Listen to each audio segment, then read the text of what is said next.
I'm here with estate planning attorney, Caitlin Robinson. Now, Caitlin, with probate, I feel like a lot of people get confused with that as well, and there's usually a negative connotation tied to it. So what is probate? The probate process is when somebody dies individually owning an asset. And what that means is there's no beneficiary designation attached to it, meaning that it's not a life insurance contract, it's not a retirement account, there's no joint owner. So that person dies owning the asset individually. If that person dies and there's no other co-owner and there's no beneficiary, then it has to go through the probate process. The probate court process is a public procedure.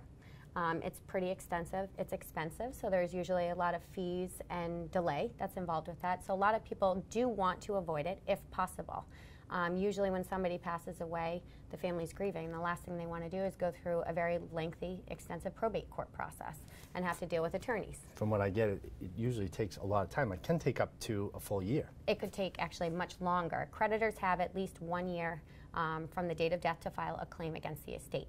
So they only have that 1 year. So typically the probate file has to stay open for that first year.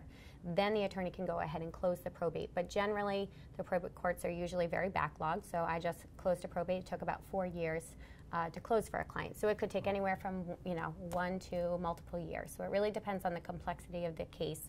But generally you're looking at least a year time frame.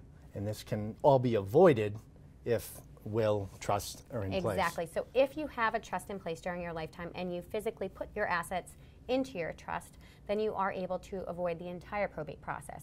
That includes both during your incapacity and upon death. So let's say, for example, somebody has, an investment account and a home, and we put both physically into the trust. When I say physically, that means changing ownership of that account into the trust and also changing the deed over to the trust.